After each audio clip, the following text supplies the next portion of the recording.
Now look at Part 1. Part 1. You are about to hear a conversation between a man and a woman who are having a discussion about enrolling in a university course. First, you have some time to look at questions 1 to 7.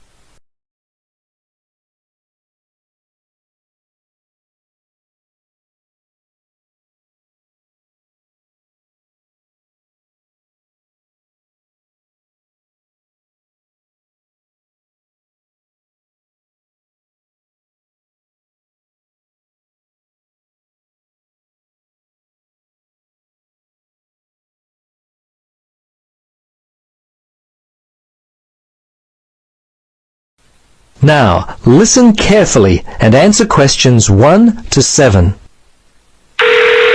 Registrar's office, this is Pam. Yes, hello. I'm calling about enrolling to study at the university. This is the right number? Yes, this is Mitchford University admissions. What would you like to know? Well, basically I need to know what I have to do to be enrolled as a student. You see, I'm currently studying education at another school. I've just finished my first year, but I'm not really enjoying it. I think I'm more interested in accounting. My dad teaches maths, so I thought it might be a good choice. Well, better than business anyway. Okay. Have you received a registration pack? No? How can I get one of those? Well, you've got to have one to register. You can enroll at the university at any time after you receive a registration pack. These are usually available from September for first-year and transferring students, and from November for returning students. On the basis of the information contained in the registration pack, you should attempt to make a firm choice about which courses to study before completing your form. I see. So I've only got a month to get my registration pack in. Can you send me one? Sure. If you are close to a high school, the registration pack and university prospectus are available from the Careers Advisor. Would that be helpful? Well, the closest school's too far away and I haven't got a car. Are there any other ways you can send it to me? Well, for prospective students who have already left school, the registration pack and prospectus are available from the university information line. But that might not be of help for you? No, not really. I'll tell you what. Why don't you give me your contact details and I'll send a pack out to you. At least that would be a start. Okay, sounds good. Right. Firstly, what's your name? Richard Dreyfus. That's D-R-E-Y-F-U-S. Your address there, Richard? Unit 12, 15 Sportsman Avenue. That's S-P-O-R-T-S-M-A-N, Mermaid Beach. 4554. And your telephone? Yes, I won't give you my home. Mobile's best. 0414. Hang on a minute, I don't call myself usually. I think it's 0414 658 339. Yes, that's it. Okay, now, do you have email? Yes, I do. It's Dreyfus, my last name, at igo. That's IGO.com. All lowercase letters, of course. Before you listen to the rest of the conversation, you have some time to look at questions 8 to 10.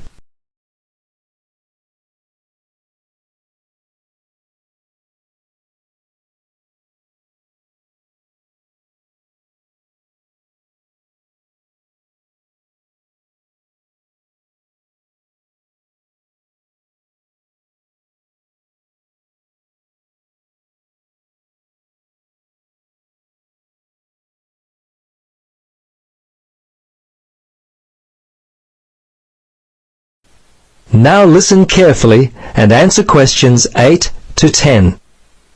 Okay, that looks fine. Now, do you have any questions for me? Yes, I've got a friend who is interested in studying at the university. I'm not sure what would be the best way for him to register. Can you give me some suggestions? Sure, there are 3 ways to register. Option 1 is telephone registration. Before you telephone, fill out the registration form included in your pack. This will ensure you have all the information that you require. The number is in your registration packet. Don't forget to hold on to a copy of your registration form for future reference. Yep, okay. Option 2 is registration by post. All you have to do there is complete the relevant sections of the registration form and post the completed form together with all documentation required in the envelope provided. All right. The third way is to simply come in. Visit the Student Information Center in the Information Services building, and your friend will receive personal assistance on how to complete his forms. Thanks very much. You've been most helpful. You're welcome. Good luck with your future studies. That is the end of part 1. You now have half a minute to check your answers.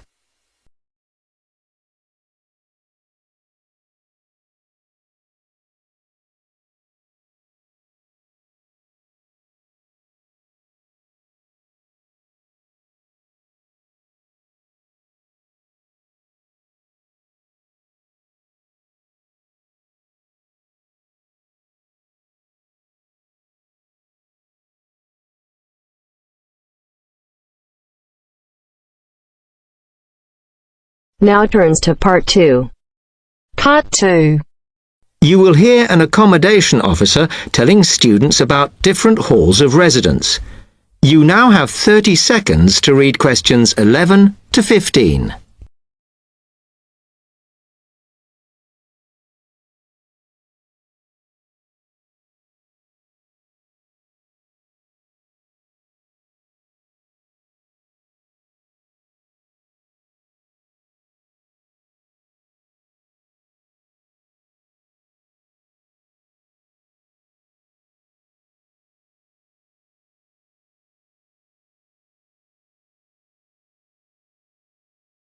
Now listen carefully and answer questions 11 to 15. Good afternoon, and welcome to Stanton University. I'm here to tell you about the various halls of residence we have available, should you choose to come here. We aim to offer accommodation in halls to all first-year students, and you'll find there's a good variety to choose from. First of all, there's Brown Hall, which, as you'll see, is not the most modern of buildings, but it is very popular with some students. It's got a good sense of community, some nice refurbished kitchens, and unlike the other halls, it has recently had a gym built in its basement. Another option is Blake Residence, which is built like a large house, and so everybody cooks and eats together. It has its own sectioned-off bit of private garden and is even more peaceful because this is an all-girls residence. Although, of course, boys are allowed to visit the hall and, I understand, frequently take part in cooking dinner. The largest hall we have is Queen's Building, and this has been upgraded recently. The original parking area has been built on so that the hall now has a large common room, and each bedroom now has its own shower room, which many students regard as a real bonus. A further option is the Parkway Flats, which won an award for design in its day. And this building now has a preservation order on it. This has meant that only a limited amount could be done to upgrade it, and the surrounding area is important, so parking is not permitted around the flats. However, the flats do have many extra facilities, such as a special computer room, a small library, and a self-service restaurant. The cost of breakfast, lunch, and dinner is covered in the fees for this hall, so it does look a bit more expensive. The last residence we can offer you is Temple Rise, which again is slightly more expensive than other halls as the rooms are larger. This has got very lovely views across to the coast, and this more than compensates for the fact that bathrooms here are shared between 6 students. However, the hall has domestic staff who clean the rooms once a week, so this is perhaps an attractive option for the messier amongst you. You now have 30 seconds to read questions 16 to 20.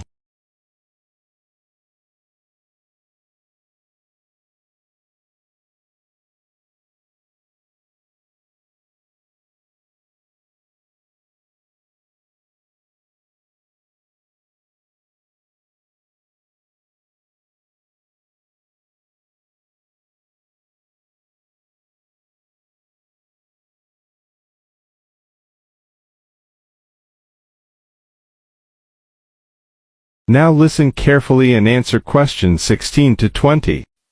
Now, if I can just show on this wall map here where they all are, you might like to go and have a look round.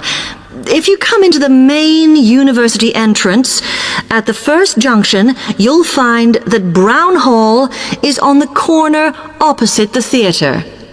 So you're nice and near the station here, though I think it can get a bit noisy with traffic. The same applies to Blake Residence, which is directly facing the junction to the university entrance. These halls are often used by medical students and such like, as they're out all day, so don't notice the noise. Anyway, if you then walk along Campus Road towards the main circle, you'll see the library on the corner, and Queen's Building is just past that as you head north. You will find that it is quieter here, and you may get fewer visitors. By the way, the circle is quite a feature of the campus, as it's set into the hills and has a brand new sports center in the middle. It's worth going to look around it. Now, the Parkway Flats are on the opposite corner to the library, facing the circle, as you head towards the main buildings. The main buildings are only about a 5-minute walk from here, and places in these halls go quickly, so my advice is to reserve your place as soon as possible. Then Temple Rise is inside the circle, next to the sports center, but further from the main university buildings. Now, if you'd like to go off and physically look... That is the end of part 2. You now have half a minute to check your answers.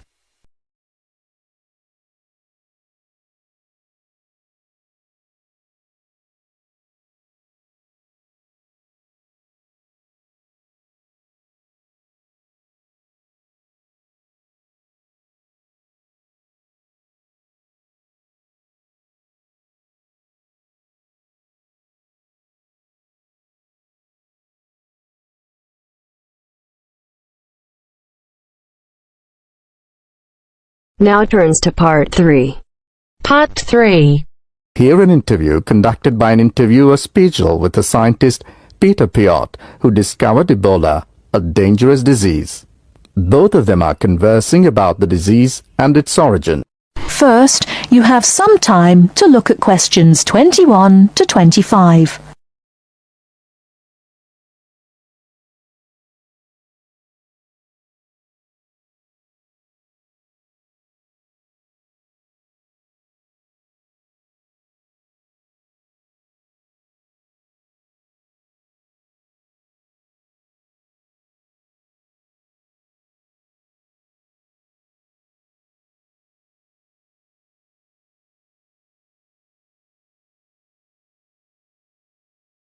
Now listen carefully and answer questions 21 to 25. Professor Piot, as a young scientist in Antwerp, you were part of the team that discovered the Ebola virus in 1976. Can you tell how did it happen? I still remember. Some day in September, a pilot from Sabina Airlines brought us a shiny blue thermos and a letter from a doctor in Kinshasa, in what was then Zara in the thermos. He wrote there was a blood sample from a Belgian nun who had recently fallen ill from a mysterious sickness in Yambuku, a remote village in the northern part of the country. He asked us to test the sample for yellow fever. These days, Ebola may only be researched in high-security laboratories. How did you protect yourself back then? We had no idea how dangerous the virus that we were dealing with was. And there were no high-security labs in Belgium back then. We just wore our white lab coats and protective gloves. When we opened the thermos, the ice inside had largely melted and one of the valves had broken. Blood and glass shards were floating in ice water. We fished the other, intact test tube out of the slop and began examining the blood for pathogens using the methods that were standard at the time.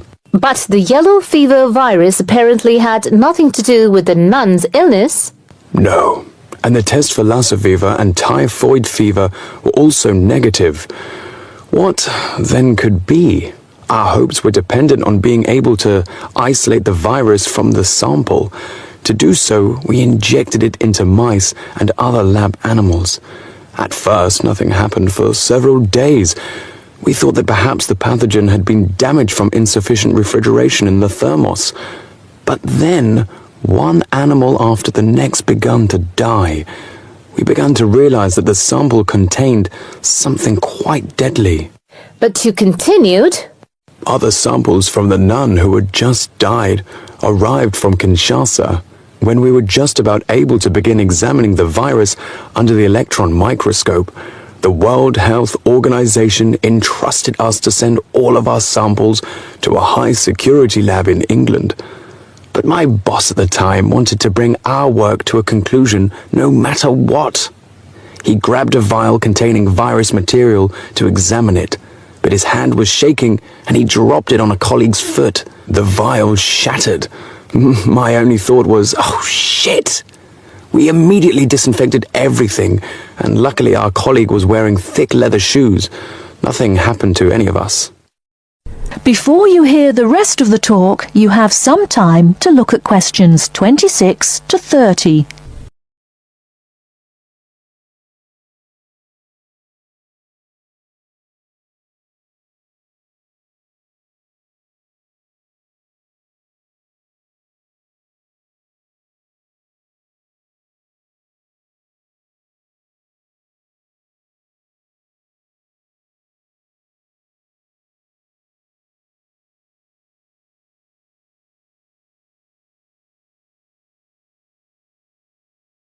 Now listen and answer questions 26 to 30. You were finally able to create an image of the virus using the electron microscope. Yes, and our first thought was, what the hell is that? The virus that we'd spent so much time searching for was a very big, long, and worm-like. It had no similarities with yellow fever. Rather, it looked like the extremely dangerous Marburg virus, which, like Ebola, causes a hemorrhagic fever. In the 1960s, the virus killed several laboratory workers in Marburg, Germany. Were you afraid at that point? I knew almost nothing about the Marburg virus at the time. When I tell my students about it today, they think I must be from the Stone Age. But I actually had to go to the library and look it up in the Atlas of Virology. It was the American Center for Disease Control which determined a short time later that it wasn't the Marburg virus, but a related unknown virus. Hundreds of people had already succumbed to the virus in Yambuku and the area around it. You were also the one who gave the virus its name. Why Ebola? On that day, our team sat together till late into the night. We had a couple of drinks discussing the question. We definitely didn't want to name the new pathogen Yambuku virus, because that would have stigmatized the place forever. There was a map hanging on the wall, and our American team leader suggested looking at the nearest river and giving the virus its name. It was the Ebola River. So by around 3 or 4 in the morning, we had found a name. But the map was small and inaccurate. We only learned later that the nearest river was actually a different one. But Ebola is a nice name, isn't it? That is the end of part 3. You now have half a minute to check your answers.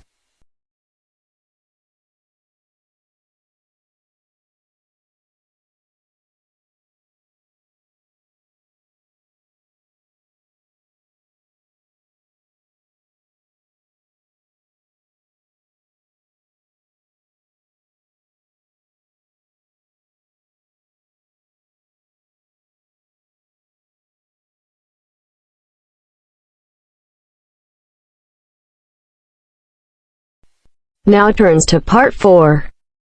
Part 4. You'll hear a lecture on human civilization. First, you have some time to look at questions 31 to 40.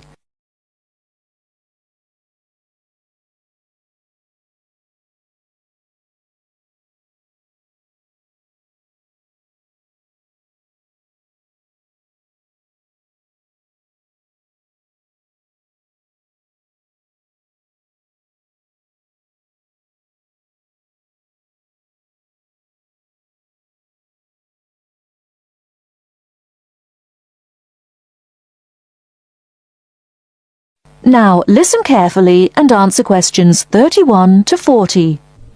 Today in our History Series lectures, Professor Smith is going to introduce the history of human civilization. Welcome, Professor Smith. Good afternoon, ladies and gentlemen. Do you know when human civilization originated? And what's the development of human language? Well, the first two stages in the development of civilized man were probably the invention of primitive weapons and the discovery of fire, though nobody knows exactly when he acquired the use of the latter. The origin of language is also obscure. No doubt it began very gradually. Animals have a few cries that serve as signals, but even the highest apes have not been found able to pronounce words, even with the most intensive professional instruction. Apparently, a necessity for the mastering of speech is the superior brain of man. When man became sufficiently intelligent, we must suppose that he gradually increased the number of cries for different purposes. It was a great day when he discovered that speech could be used for narrative. There are those who think that in this respect, picture language preceded oral language. A man could draw a picture on the wall of his cave to show in which direction he had gone, or what prey he hoped to catch. Probably picture language and oral language developed side by side. I'm inclined to think that language has been the most important single factor in the development of man. Two important stages came not so long before the dawn of written history. The first was the domestication of animals. The second was agriculture. Agriculture was a step in human progress to which, subsequently, there was nothing comparable until our own machine age. Agriculture made possible an immense increase in the number of the human species in the regions where it could be successfully practiced. These were, at first, only those in which nature fertilized the soil after each harvest. Agriculture met with violent resistance from the pastoral nomads, but the agricultural way of life prevailed in the end because of the physical comforts it provided. Another fundamental technical advance was writing, which, like spoken language, developed out of pictures, but as soon as it had reached a certain stage, it was possible to keep records and transmit information to people who were not present when the information was given. These inventions and discoveries, fire, speech, weapons, domestic animals, agriculture, and writing, made the existence of civilized communities possible. From about 3000 BC until the Industrial Revolution, less than 200 years ago, there was no technical advance comparable to these. During this long period, man had enough time to become accustomed to his technique, and to develop the beliefs and political organizations to appropriate it.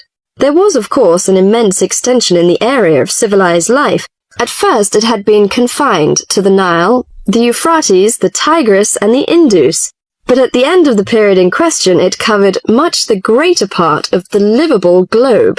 I do not mean to suggest that there was no technical progress during this long time. There was progress. There were even two inventions of great importance, namely gunpowder and the mariner's compass. But neither of these can be compared in their revolutionary power to such things as speech and writing and agriculture. That is the end of part 4. You now have half a minute to check your answers.